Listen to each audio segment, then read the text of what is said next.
নমস্কার সকলকে। আজকে সর্বভারতীয় তৃণমূল কংগ্রেসের পক্ষ থেকে আমাদের এখানে প্রেস কনফারেন্স আমরা আরম্ভ করছি। প্রথমে আমরা অবশ্যই বাংলায় বলছি এবং তারপরে ইংরেজিতে কিংবা অন্যান্য ভাষাতেও আমরা বলবো। সকলের এই জ্ঞাতার্থে বললাম। আমার সঙ্গে উপস্থিত শ্রী কুণাল ঘোষ, যিনি আমাদের সর্বভারতীয় তৃণমূল কংগ্রেসের স্পোক্সম্যান, এবং আজকে অত্যন্ত পজিটিভ যে বিষয়টা রয়েছে সেটা হচ্ছে যে এনসিআরবি ডেটা, এবং এই বছরের এনসিআরবি তার ডেটা মধ্যে দিয়ে বলে দিয়েছে যে কলকাতা এই নিয়ে যেমন 2020-তে ঠিক সেইভাবে 2021-তেও পরপর টানা 2 বছর সেফেস্ট সিটি। শুধু তাই নয়, আপনারা মনেও রাখবেন যে 2018 এবং 2020, 2021 এই পরপর যে আছে বছরগুলো কলকাতা কিন্তু সেফেস্ট সিটি ছিল। খুবই গুরুত্বপূর্ণ বিষয়, কারণ কলকাতাকে তো কালিমালিপ্ত করার চেষ্টা, পশ্চিমবাংলাকে কালিমালিপ্ত করার চেষ্টা। এবং আমরা বলি যে আমাদের প্রশাসনে যিনি দায়িত্বে রয়েছেন, রাজ্যের মাননীয় মুখ্যমন্ত্রী শ্রীমতী মমতা বন্দ্যোপাধ্যায়ের নেতৃত্বে যেইভাবে কলকাতা পুলিশ কাজ করছেন এবং যেভাবে আপনারা দেখেছেন মহিলাদের দ্বারা পরিচালিত পুলিশ স্টেশন, প্রত্যেকটি পুলিশ স্টেশনে মহিলা অফিসার রয়েছেন, তথাপি রাজ্য সরকারের পক্ষ থেকে মুখ্যমন্ত্রী, যিনি নিজে স্বরাষ্ট্রমন্ত্রী, তিনি যে বার্তাটা সবসময় দিয়েছেন সেটা ছিল যে অগ্রাধিকার দিতে হবে নারী সুরক্ষা বিষয়ে।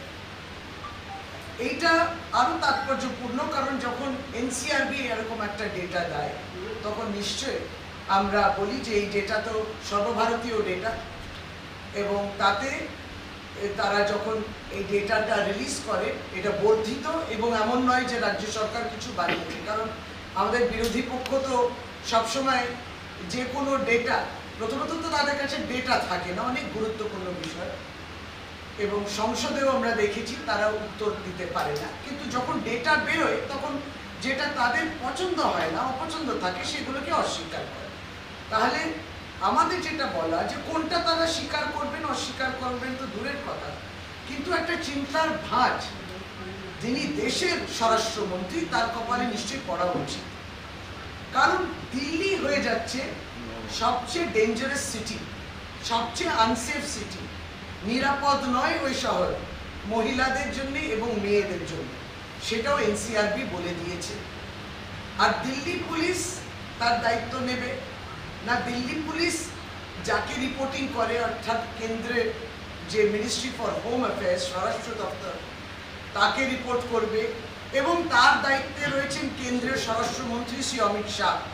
এর দায়িত্বটা তিনি নেবেন কিনা এই প্রশ্নটা অবশ্যই থাকবে। কিন্তু একজন মহিলা হিসেবে, এবং দেশের মানুষ নিশ্চয়ই চিন্তিত, মহিলাদেরকে সুরক্ষিত রাখা এটা প্রত্যেকই প্রশাসনিক কর্তা তার দায়িত্ব, কেন্দ্র সরকারেরও দায়িত্ব।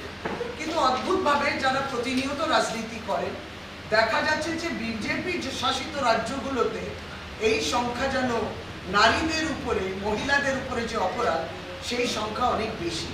যেমন আসামে দেখলাম, যেমন গুজরাটে দেখা যাচ্ছে, যেমন গোয়াতে দেখা যাচ্ছে, আর যেমন হিমাচল প্রদেশে দেখা যাচ্ছে।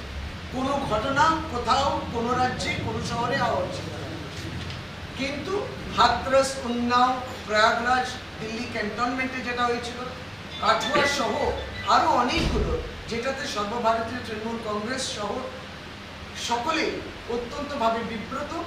আমরা সেই জায়গা থেকে বলি যে আজকে কলকাতা শহরকে যেভাবে প্রশংসিত করা হয়েছে যে এখানে মহিলারা সুরক্ষিত, সেই তথ্যটা আপনারা ইতিমধ্যে পেয়েছেন, এবং আমরা আমাদের দলের পক্ষ থেকেও এটা আপনাদের সামনে উত্থাপন করা।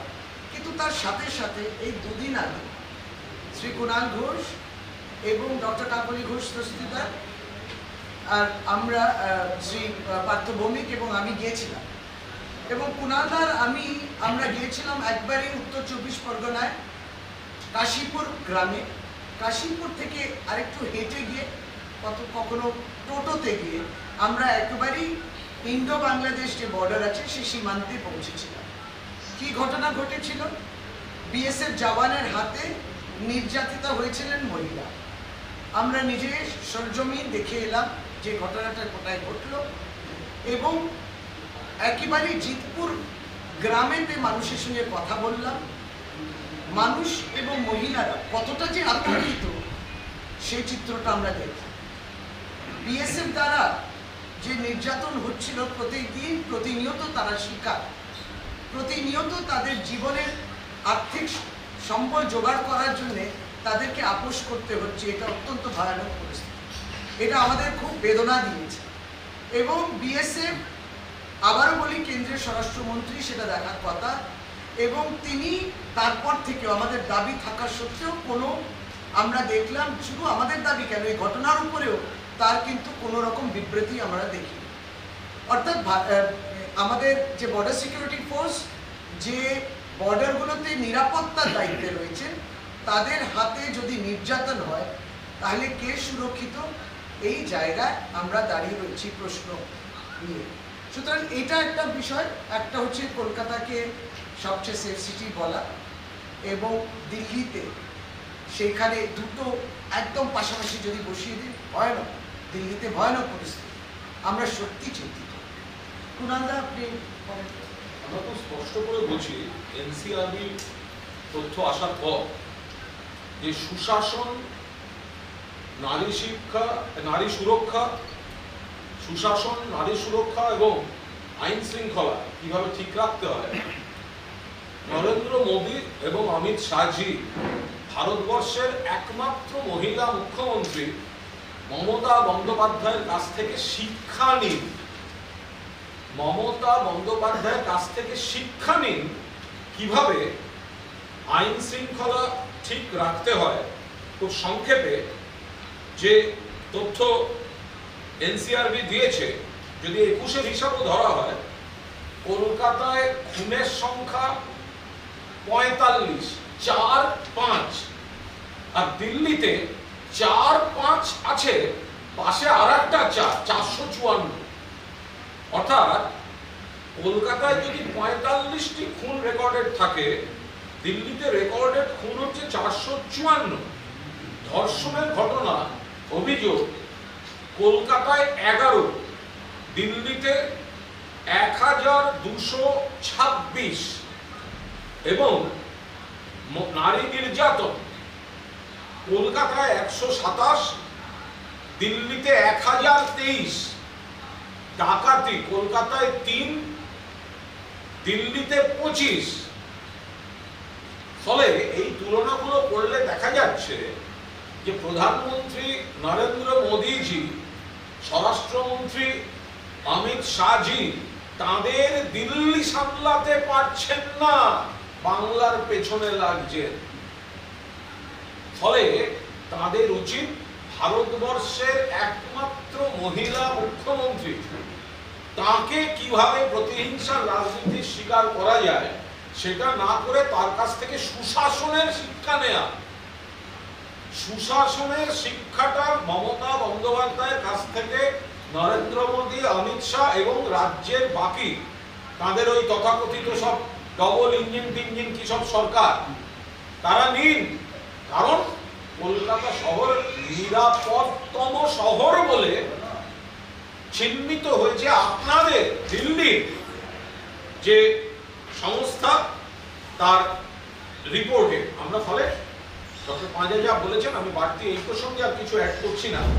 আমাদের পরিষ্কার বক্তব্য যে কলকাতা যে নিরাপদতম শহর, আবার আজকেই দেখা যাচ্ছে বাড়ি বাড়ি জল পৌঁছে দেওয়া, সেই কাজেও কেন্দ্রীয় সরকার, পশ্চিমবঙ্গ সরকারের ব্যাপক প্রশংসা করছে। কাজ, মানুষের কাজ, নিরাপত্তা, পরিষেবা, জীবনযাত্রার মান উন্নয়ন। তো এতে পাল্লা দিতে না পেরে তারা যে উৎসাহগুলি করছেন, নারী নির্যাতন সারা ভারতে দেখা যাচ্ছে নরেন্দ্র মোদীর সরকার আসার পর তার হার বেড়ে গিয়েছে। দেখা যাচ্ছে নারী নির্যাতনে 1 নম্বর জায়গায় আছে অসম, যেটা ভারতীয় জনতা পার্টির সরকার। দেখা যাচ্ছে গুজরাট, সেখানে দিনে 5টি করে নারী নির্যাতনের ঘটনা ঘটে চলেছে। সেই জায়গায় দাঁড়িয়ে পশ্চিমবঙ্গ মহিলাদের জন্য সুরক্ষিত।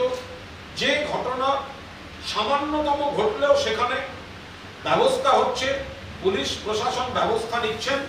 ফলে সারা ভারতবর্ষের মধ্যে আমরা বিজেপির যে নেতারা এখানে সব উৎসাহ করেন, অন্য দলের যারা আছেন, তারা যদি কেন্দ্রীয় সরকারের রিপোর্টগুলি দেখে নেন, তাহলে দেখা যাবে কলকাতা শহর, পশ্চিমবঙ্গ তাদের ঐতিহ্য গরিমা অব্যাহত রেখেছে এবং মানুষের নিরাপত্তা এবং নিরাপদে থাকার ক্ষেত্রে কলকাতা শহর ভারতবর্ষের মধ্যে শ্রেষ্ঠ শহরের হিসেবে, নিরাপদতম শহর হিসেবে চিহ্নিত হয়েছে। আমরা অনুরোধ করব প্রধানমন্ত্রী এবং স্বরাষ্ট্রমন্ত্রীকে, আরে অন্যের বিরুদ্ধে প্রতিহিংসা পরে দেখবেন, আগে নিজেদের শহর সামলান, নিজেদের দেশ সামলান। সারা দেশের তুলনায় পশ্চিমবঙ্গ ভালো আছে। যখন করোনা লকডাউনের পর সারা দেশে মাথাপিছু আয় রোজগারের গড় বেরোয়, দেশের গড়ের থেকে উন্নত গড় থাকে পশ্চিমবঙ্গে, মানুষের হাতে টাকা পৌঁছচ্ছে, মানুষ ভালো আছে। যখন কেন্দ্রীয় সরকার পঞ্চায়েত থেকে শুরু করে বিভিন্ন দপ্তরে রিপোর্ট দেন, প্রথম পুরস্কার পশ্চিমবঙ্গ, দ্বিতীয় পুরস্কার পশ্চিমবঙ্গ, তৃতীয় পুরস্কার পশ্চিমবঙ্গ। আবার যখন দেখা যায় এই ধরনের অপরাধের মানচিত্র আসে, তখন দেখা যায় কলকাতা শহর নিরাপদতম। ফলে বাংলার বিরুদ্ধে কুৎসা, বাংলার বিরুদ্ধে মিথ্যাচার, বাংলার বিরুদ্ধে ষড়যন্ত্র, বাংলার বিরুদ্ধে অর্থনৈতিক অবরোধ, এগুলো করার আগে দেশ সামলান, দিল্লি সামলান। আর সুশাসনের জন্য এই রিপোর্টের প্রেক্ষিতে, যে রিপোর্টটি প্রকাশিত হয়েছে তার ভিত্তিতে সুশাসনের জন্য মমতা বন্দ্যোপাধ্যায়ের কাছ থেকে শিক্ষা নিন দেশের প্রধানমন্ত্রী এবং স্বরাষ্ট্রমন্ত্রী।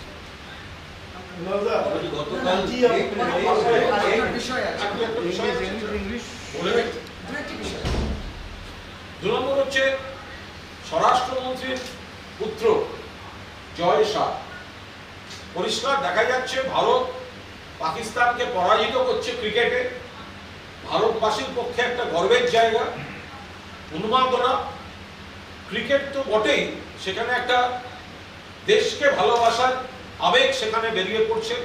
খেলা হচ্ছে অন্য জায়গায়, ভারত পাকিস্তানকে হারিয়ে ক্রিকেটে মধুর প্রতিশোধ নিচ্ছে এবং ভিডিও বলছে জয় শাহজি ভারতের পতাকা হাতে নিতে চাইছেন। আমাদের সর্বভারতীয় সাধারণ সম্পাদক অভিষেক বন্দ্যোপাধ্যায় ইতিমধ্যেই বিষয়টি নিয়ে সকলের দৃষ্টি আকর্ষণ করেছেন।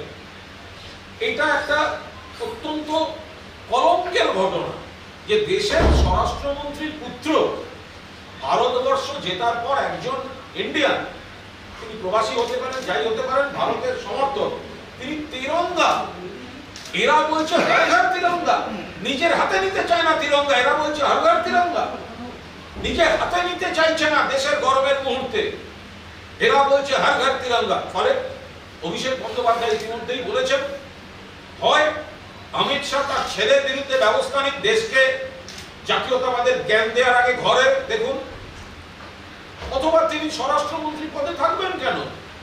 যার হাতে নাকি দেশের অভ্যন্তরীণ সুরক্ষা, তার পুত্র জাতীয় পতাকা গর্বের তিরঙ্গা হাতে নিতে চায় না, তিনি কি করে থাকতে পারেন? নয় তিনি ছেলের বিরুদ্ধে ব্যবস্থা নিন, নয় তিনি দেশের পথ ছেড়ে দিন, তোমায় কিছু হতে পারে। তাহলে এই বিষয়টি ইতিমধ্যেই অভিষেক বন্দ্যোপাধ্যায় সামনে এনেছেন। আমরা আরো একবার সেটি আপনাদের সামনে তুলে ধরব। বলুন কি বলুন। গতকাল মমতা বন্দ্যোপাধ্যায়, অভিষেক বন্দ্যোপাধ্যায় আশঙ্কা প্রকাশ করেছিলেন গতকালই, এবং সেই আশঙ্কাকে সত্যি করে 24 ঘন্টার মধ্যে ইডি নোটিশ পাঠালো অভিষেক বন্দ্যোপাধ্যায়কে, এমনকি তার শালিকাকেও নোটিশ পাঠানো হয়েছে। একটু অ্যাড করছি, ইডির তরফে জানানো হয়েছে নোটিশটি 28 তারিখ পাঠানো হয়েছে। যে তারিখেই পাঠানো, আমাদের কথা খুব পরিষ্কার, সেটা হচ্ছে অভিষেক বন্দ্যোপাধ্যায়ের ক্ষেত্রে আমরা খুব স্পষ্টভাবে বলি, 21 সালের বিধানসভা নির্বাচনের আগেও আমরা দেখেছি প্রধানমন্ত্রী নরেন্দ্র মোদী থেকে শুরু করে, স্বরাষ্ট্রমন্ত্রী অমিত শাহজি থেকে শুরু করে, জেপি নাড্ডাজি থেকে শুরু করে, ওনাদের যতজন সারা দেশ থেকে যতজন এসছেন, আর এখানকার এই চারানার নেতারা, তারা আক্রমণ করতেন অভিষেক বন্দ্যোপাধ্যায়। মমতা বন্দ্যোপাধ্যায়ের বিরুদ্ধে কুৎসা আর অভিষেক বন্দ্যোপাধ্যায়কে আক্রমণ। টার্গেটকে অভিষেক। কেন অভিষেক? না বিজেপির গলার কাঁটা। কেন গলার কাঁটা? না বাংলা দখল করতে মমতা বন্দ্যোপাধ্যায় নেত্রী আর তার সেনাপতি অভিষেক বন্দ্যোপাধ্যায়। ফলে তখন থেকে চলছে এবার অভিষেকের বাড়ি সিবিআই যাবে, এবার ইডি যাবে, অর্থাৎ বিজেপির নেতারা বারবার আগাম বিবৃতি দিয়ে প্রমাণ করে দিয়েছেন যে তারা রাজনৈতিকভাবে অভিষেকের মোকাবিলা করতে পারেন না বলে তারা ছুটে ছুটে গিয়ে দিল্লিকে বলেন, দিল্লির জেঠুদের বলেন একটু এজেন্সিকে পাঠাও, আমরা তো ওকে সামলাতে পারছি না। এটা তো ওনাদের বিবৃতি থেকেই স্পষ্ট, এটা আমাদের অভিযোগ করতে হবে না যে বিজেপির নেতারা আগাম বারবার বলেছে এবার অভিষেক ওর বাড়িতে ডিস্টার্ব করা হচ্ছে ফ্যামিলিকে। ফলে অভিষেকের ক্ষেত্রে এটা যে সম্পূর্ণ রাজনৈতিক উদ্দেশ্য প্রণোদিত একটা চক্রান্ত, এটা বিজেপি বিধানসভা নির্বাচনের আগে থেকে নিজেরা প্রমাণ করে দিয়েছে। এবং অভিষেক এই চক্রান্তের মোকাবিলা করতেও একাই 100, ইস্পাত কঠিন স্নায়ু নিয়ে মোকাবিলা করছে। ইতিমধ্যেই ইডি দফতরে হাজিরা দিয়েছে, দীর্ঘ জেরার মুখোমুখি হয়েছে এবং সেই দীর্ঘ জেরা থেকে বেরিয়েও সে কিন্তু মাথা উঁচু করে তার বিজেপি বিরোধী অবস্থান সে অটুট রেখেছে। এবং এবারও ডাক পাওয়ার পরেও সে যখন টুইট করছে তাতে দেখা যাচ্ছে যে বিজেপির অপশাসন স্বরাষ্ট্রমন্ত্রীকে আক্রমণ করে অভিষেক ব্যানার্জিকে সামান পাঠিয়ে, এজেন্সি দিয়ে ডেকে পাঠিয়ে, চাপ দিয়ে, হয়রান করে তার স্ত্রীকে, তার আত্মীয়দের, এবং এই খবরগুলো আগে দিয়ে দেওয়া হচ্ছে। অর্থাৎ আগে একটা সামাজিক নেতিবাচক প্রচার এজেন্সিকে সামনে রেখে বিজেপি তৈরি করছে। আপনি বিজেপিকে জিজ্ঞাসা করুন আপনার এজেন্সি কি করছে। সিবিআই এর এফআইআর নেম শুভেন্দু অধিকারী আপনাদের সঙ্গে ঘুরে বেড়াচ্ছে, তার কাছে তো সিবিআই ইডি যাচ্ছে না। কেন যাচ্ছে না? কারণ শুভেন্দু মাথা নিচু করে গ্রেফতারি এড়াতে বিজেপির পায়ে পড়ে গিয়েছে, আর অভিষেক বন্দ্যোপাধ্যায়কে কিছুতেই নিয়ন্ত্রণ করা যাচ্ছে না, তাই তাকে হ্যারাসমেন্ট চালাও। দেখুন আইনের পথে চলবে, অভিষেক ও আইনের পথে লড়ছেন, কিন্তু আইনের পথে চলার পাশাপাশি যেভাবে 2021 সালের বিধানসভা নির্বাচনের আগে থেকে মমতা বন্দ্যোপাধ্যায়ের বিরুদ্ধে কুৎসা এবং নির্দিষ্টভাবে অভিষেক বন্দ্যোপাধ্যায়কে টার্গেট করে একের পর এক মিথ্যা অভিযোগ এনে তার সামাজিক সম্মানহানি, তাকে মানসিক চাপ দেওয়ার চেষ্টা করা, এই ধরনের কুৎসিত কাজ বিজেপি এবং দিল্লি চালিয়েছে, সেই প্রক্রিয়াটাই অব্যাহত থাকছে। এই সব করে অভিষেক বন্দ্যোপাধ্যায়কে দমন করা যাবে না। বাংলার মানুষ, বিজেপি তো রাজনৈতিকভাবে বলছে, এটা তো রাজনৈতিক, বিজেপির নেতারা আগে বলছেন এরপর অভিষেকের বাড়ি নোটিশ যাবে, এরপর অভিষেকের স্ত্রীর কাছে নোটিশ যাবে। কারা বলেছে? আগে বিজেপি নেতারা বলেছে। তো আপনারা তো এটা রাজনীতিতে পরিণত করে দিয়েছেন। ফলে বাংলার মানুষও আপনাদের রাজনৈতিকভাবে এর যথাযথ জবাব দেবেন। ইডি বলছে 28 তারিখ পাঠিয়েছে নোটিশ, বিরোধীরা বলছে যে ওটা জেনেই অভিষেক বন্দ্যোপাধ্যায় মঞ্চ থেকে আক্রমণ করেছে। মঞ্চটা তো 28 তারিখ যদি ওরা নোটিশ পাঠিয়েছে বলে থাকে, তাহলে এই 28শে অগস্ট তৃণমূল ছাত্র পরিষদের প্রতিষ্ঠা বার্ষিকী পালন হবে, সেটা কি অজানা? সেটা তো আগে থেকে ঠিক ছিল। তো তৃণমূল ছাত্র পরিষদের মঞ্চে সেখানে বিপুল জমায়েত হবে, অভিষেক বন্দ্যোপাধ্যায় বিজেপিকে আক্রমণ করবেন, এ তো খুব স্বাভাবিক ব্যাপার। এটার সঙ্গে আবার বিজেপির বিকৃত প্রচারের কি সম্পর্ক? আর এই বিরোধীরা হচ্ছে দিশাহীন। যখন আমাদের মাননীয় মুখ্যমন্ত্রী কোন প্রশাসনিক দায়বদ্ধতা, প্রশাসনিক দায়িত্ব পালনে দিল্লি যান, তখন বলেন সেটিং। আর এই এখন যখন অভিষেকের কাছে পাঠানো হচ্ছে, তখন এরা আবার লাফাতে শুরু করেছে। তা আপনারা সোমবার কি বলবেন, মঙ্গলবার কি বলবেন, বুধবার কি বলবেন, একটা ধারাবাহিকতা থাকবে তো। অভিষেক বন্দ্যোপাধ্যায়কে যে তারিখেই নোটিশ পাঠানো হয়ে থাকুক, প্রশ্নটা হচ্ছে বিধানসভা নির্বাচনের আগে থেকে অভিষেককে টার্গেট করেছিল। বিধানসভা নির্বাচনের পর গোহারা হারার পর বিজেপি যখন বুঝতে পারছে বাংলায় মমতা বন্দ্যোপাধ্যায়ের নেতৃত্বে, অভিষেক বন্দ্যোপাধ্যায়ের সেনাপতিত্বে সিনিয়র জুনিয়র সবাই মিলে একটা দুর্ভেদ্য দুর্গ, তখন অভিষেককে হিট করার চেষ্টা হচ্ছে বারবার। এবং 28শে অগস্ট অনেক আগে থেকে তৈরি করা এই কর্মসূচি বহু দশকের পুরনো, সবাই জানেন সেদিনকে কোন দিন থাকে। তারপরে 29শে অগস্ট এবার সোমবার, তাই ওখানে সমাবেশ হয়েছে। তো সেই সময় সেখান থেকে তো অভিষেক বন্দ্যোপাধ্যায় বিজেপিকে আক্রমণ করবেন, দিল্লিকে আক্রমণ করবেন, এটা স্বাভাবিক ব্যাপার। তার সঙ্গে নোটিশ আজ এলো কাল এলো, এর সময় কি মানে কি, এটা তো হতেই পারে। এই সংক্রান্ত একটা বলে অভিষেক বন্দ্যোপাধ্যায়ের শালিকাকে দিল্লিতে নয় কলকাতায় ইডিকে জিজ্ঞাসাবাদ করতে হবে, কলকাতা হাইকোর্ট এই নির্দেশ দিয়েছে। সেই সঙ্গে তার বিরুদ্ধে কোনো কড়া ব্যবস্থা নেওয়া যাবে না, এটাও কলকাতা হাইকোর্ট বলেছে। দেখুন, এটা পুরোদস্তুর আইনি ব্যাপার, এটা অভিষেক তার পরিবারের বিষয়। যে অংশটা আইনি প্রক্রিয়া, তার মধ্যে আমাদের কোনো বক্তব্য নেই। বলছি, যেটা বিজেপি প্রশিক্ষণ শিবির চলছে সেখানে বলা হয়েছে, শীর্ষ নেতৃত্ব তারা বলেছেন যে ইডি বা সিবিআই এর সঙ্গে কোনো রাজনীতির যোগ নেই, এটা বিজেপিকে রাস্তায় নেমে সাধারণ মানুষকে বোঝাতে হবে। বিজেপির বৈদিক ভিলেজে যে প্রশিক্ষণ শিবির চলছে, এটা কিসের প্রশিক্ষণ শিবির সেটা আমাদের কাছে স্পষ্ট নয়। হাউ টু সুইম, সাঁতার কিভাবে শিখবেন, হাউ টু ইউজ স্পা কিভাবে শরীরের ভালোর জন্য ব্যবহার করবেন, এর যে প্রশিক্ষণ শিবির বৈদিক ভিলেজে চলছে বিজেপি, তার ফাঁকে তারা অন্য কি কথা বলছে তার কোনো রাজনৈতিক গুরুত্ব আছে বলে আমরা মনে করি না। বিজেপি নেতারা বারবার প্রমাণ করে দিয়েছেন ইডি আর সিবিআই ছাড়া তারা পা ফেলতে পারেন না। তারাই তো বারবার জনসভায় বলেছেন এবার দেখা যাবে, এবার যাচ্ছে, এবার পাঠানো হচ্ছে, এবার দেখা যাবে। কে বলেছে? বিজেপি বলেছে। ফলে এটা প্রশ্নাতীতভাবে প্রমাণিত যে সিবিআই আর ইডি কি করবে এগুলো বিজেপি আগে থেকে জানে, সেই জন্যই তারা এই কথাগুলি বলতে পারছে।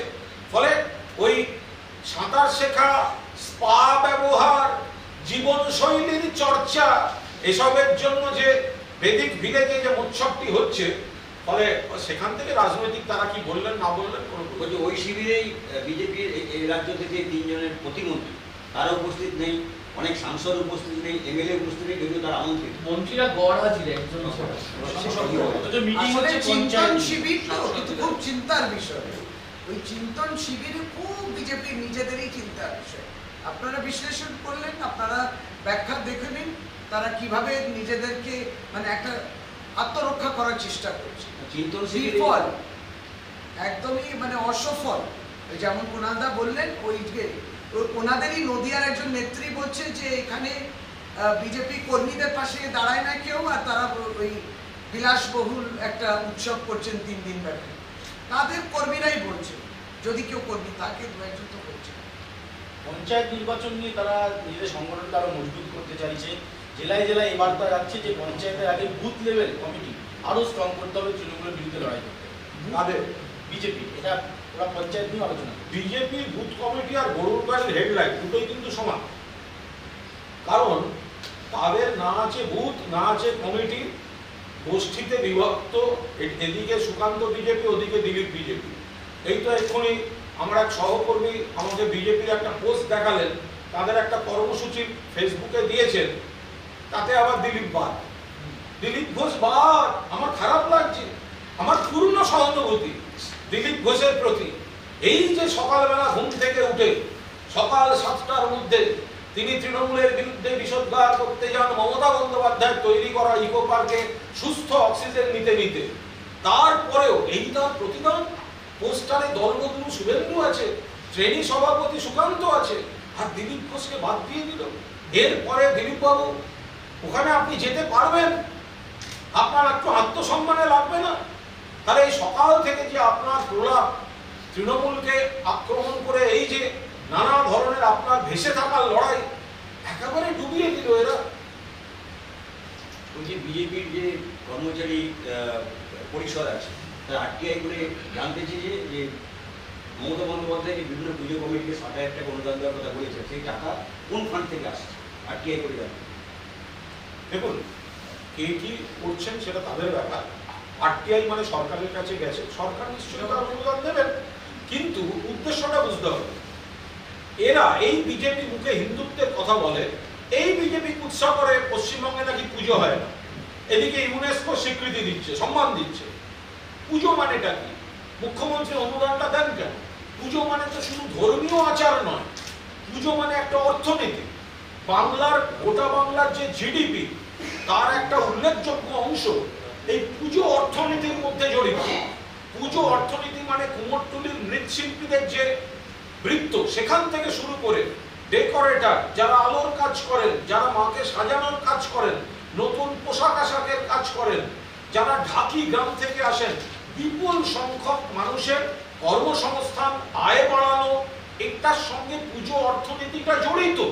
রাজ্য সরকার এই পুজোকে কেন্দ্র করে যাতে আরো বেশি প্রান্তিক মানুষ, গরিব মানুষ, শ্রমজীবী মানুষ, অসংগঠিত শ্রমিক, তাদের পরিবারে আরো বেশি টাকা ঢোকে, তার এই জায়গাটা হচ্ছে উপলক্ষ পুজো, লক্ষ্য মানুষের অর্থনৈতিক উপকার করা। তো এইটা যারা বিরোধিতা করে, সেই বিজেপি, তারা একই সঙ্গে মায়ের পুজোর বিরোধিতা করছে, আর দ্বিতীয়ত গরিব মানুষের কাছে এই আর্থিক যোগানটা অব্যাহত রাখার যে সামাজিক দায়িত্বটা মমতা বন্দ্যোপাধ্যায় পালন করছেন, তাকে কিন্তু বাধা দিতে চাইছে। এদের উদ্দেশ্যটা থেকে সেটা পরিষ্কার। বলছি, এই প্রশিক্ষণ শিবিরে বলা হয়েছে যে শীর্ষ নেতৃত্ব বিজেপি তারা বলেছেন যে খুব দ্রুত সিএ লাগু হবে এবং সেক্ষেত্রে যদি রাজ্য শাসক দল যদি সেক্ষেত্রে বিরোধিতা করে, আপনারাও পাল্টা পথে নামবেন, মানুষকে বোঝাবেন। ভারতীয় জনতা পার্টি আগে ঠিক করবে, আর কেন্দ্রীয় সরকারও আগে ঠিক করবে কবে তারা সিএ নিয়ে এসেছিলেন আর কত বছর তাদের লেগে যাচ্ছে। সুতরাং আমাদের অবস্থানটা খুব স্পষ্ট। আমি দেশের নাগরিক, আমি আরেকবার কেন নাগরিকতা নিতে চাইব? আমি ইতিমধ্যে দেশের নাগরিক, কারণ সংবিধান সেটাই বলে।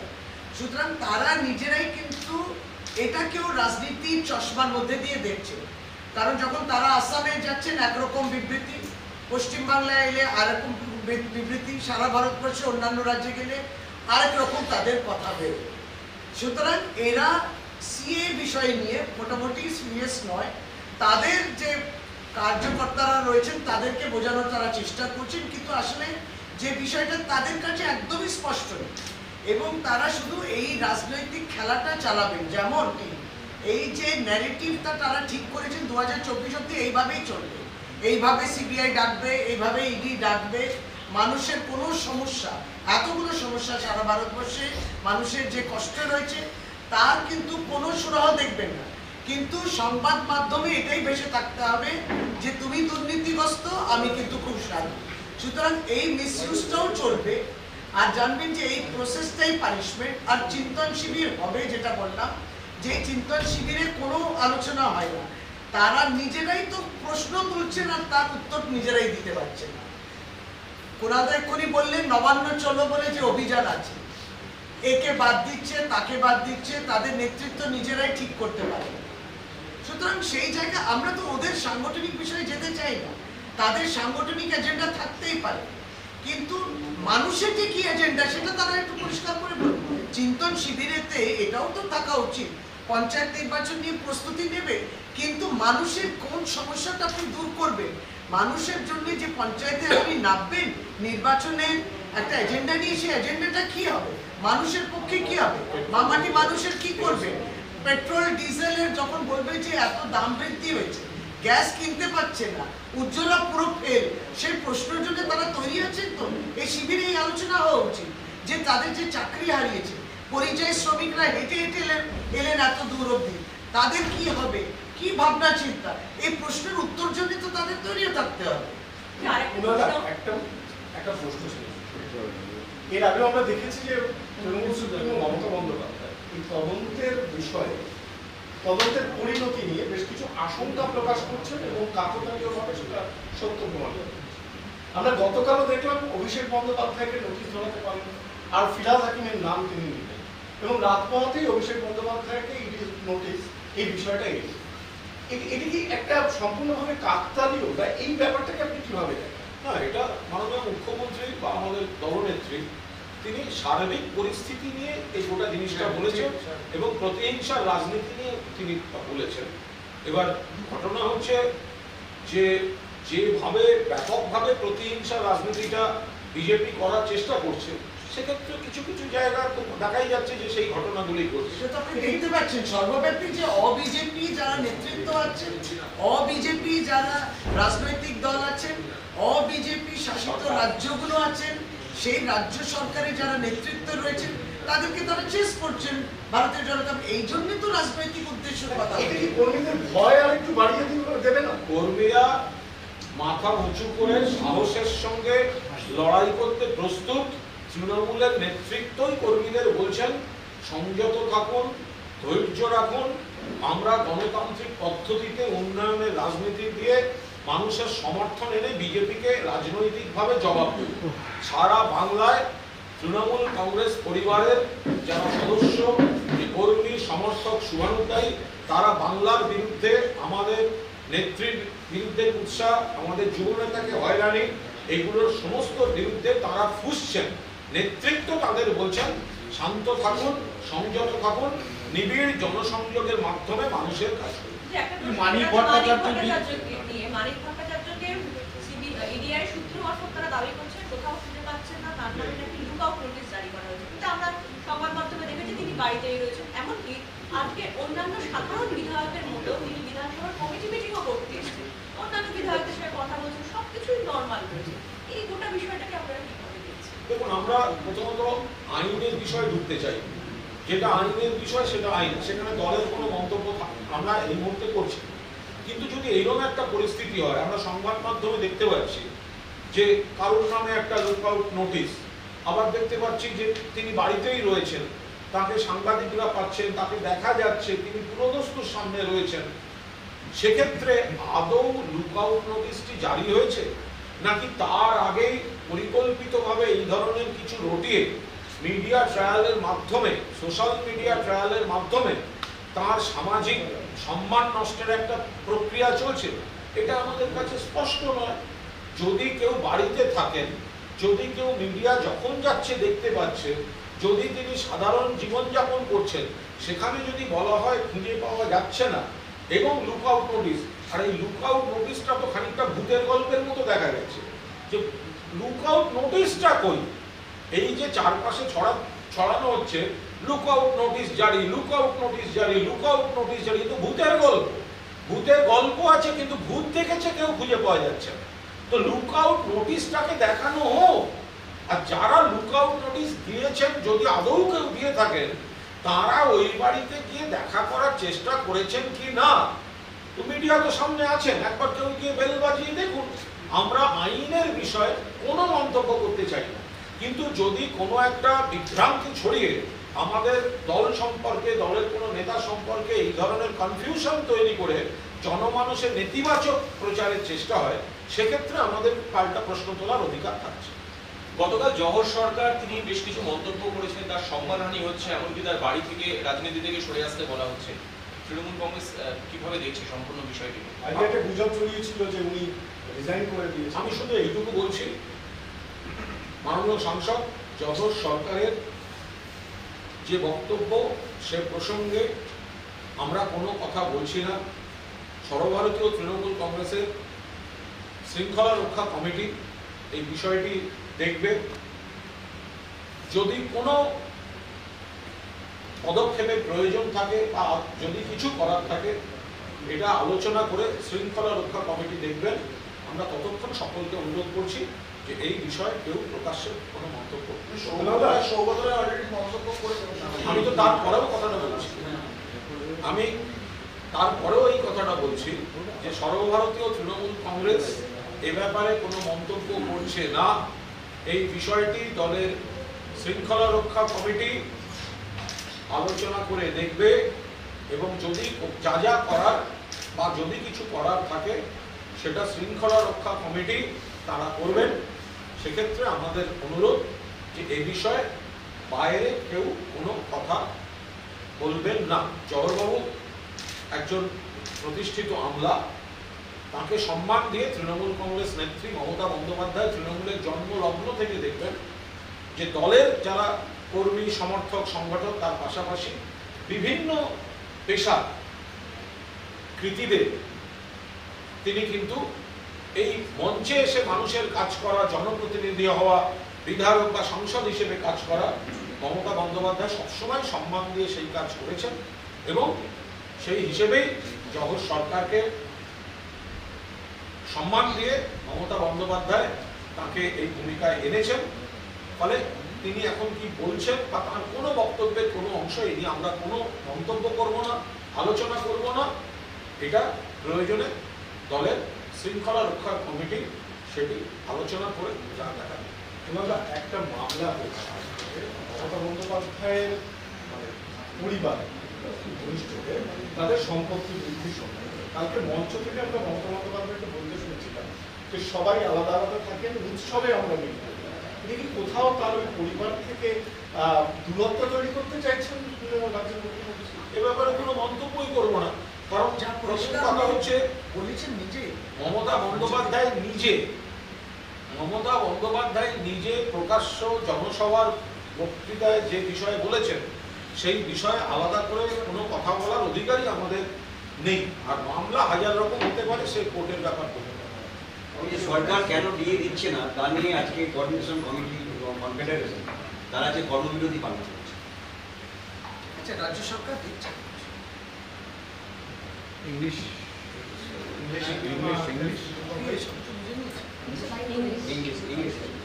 So the entire thing in English. So essentially the press conference from All India Trinamool Congress is on 3-4 issues. The first issue is of course that Kolkata has again been awarded to be the safest city as per the NRCB data which has been released yesterday.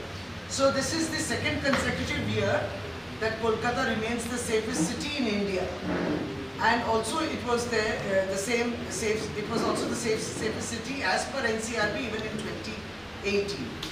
So 2018, 2020, 2021.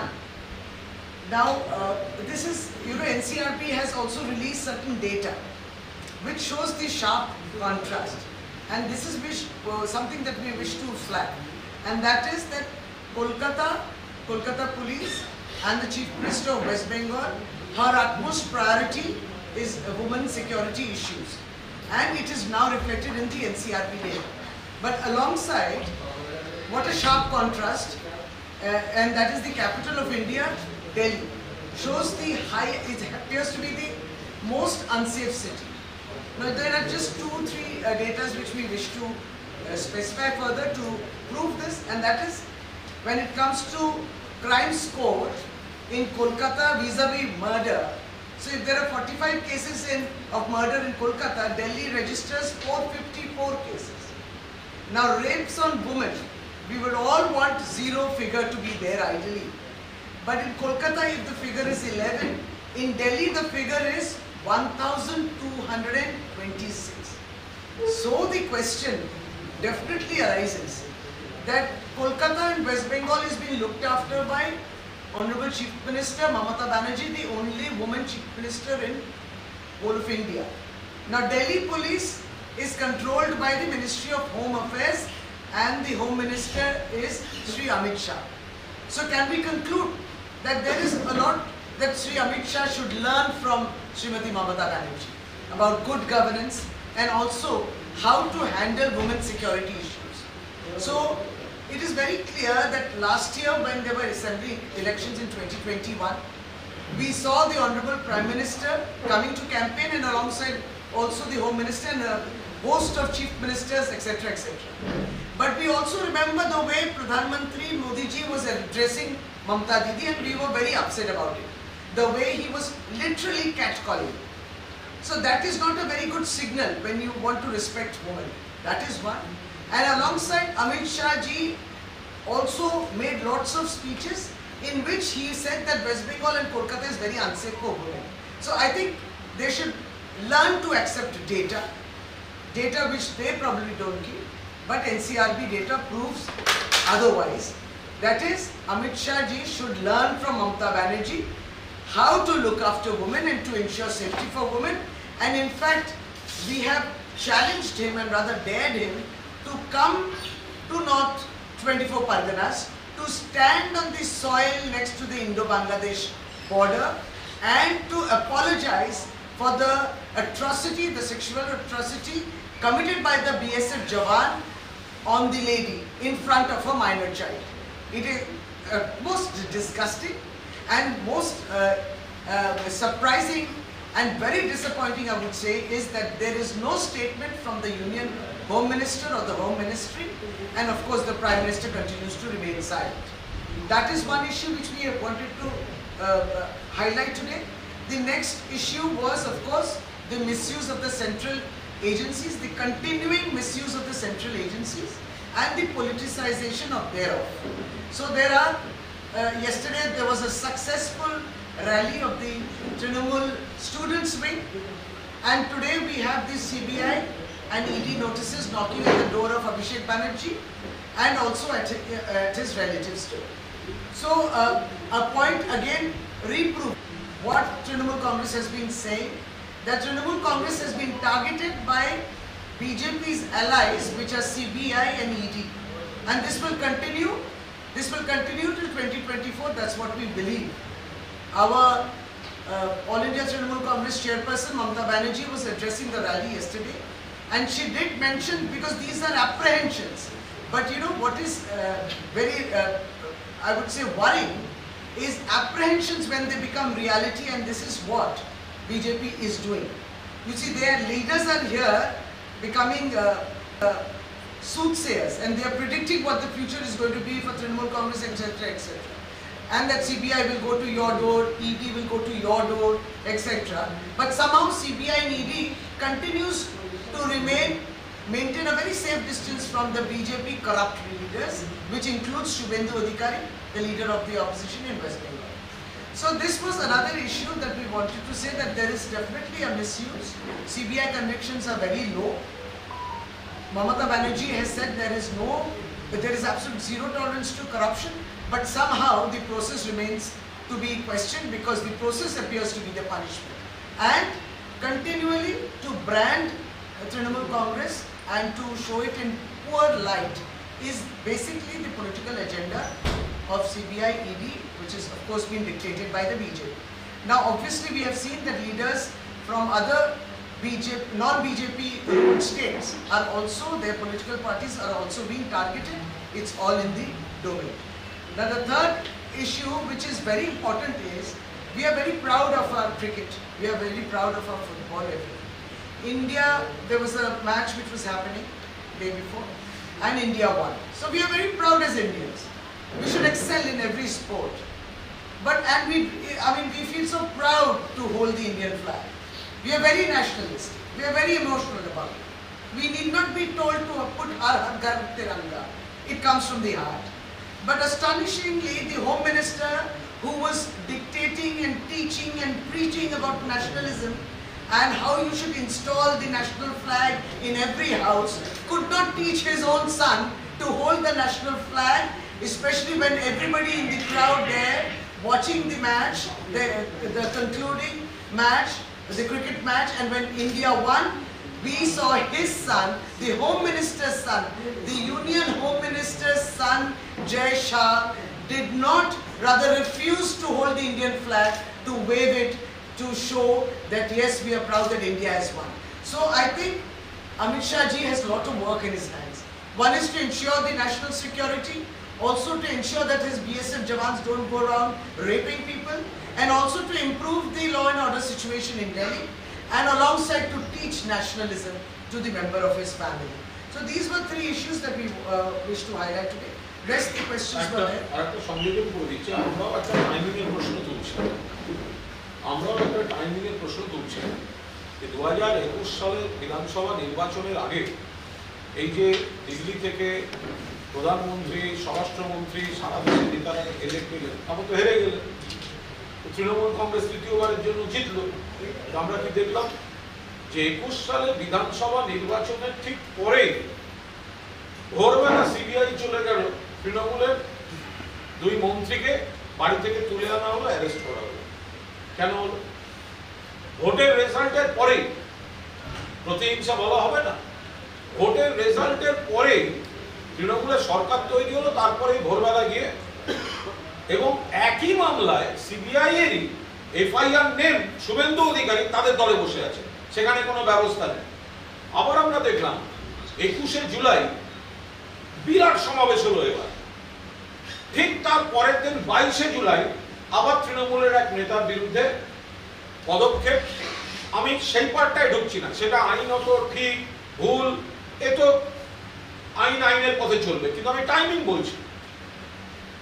21শে July সমাবেশ 22, আবার দেখা গেল 29শে August বিরাট সমাবেশ, সঙ্গে সঙ্গে 30।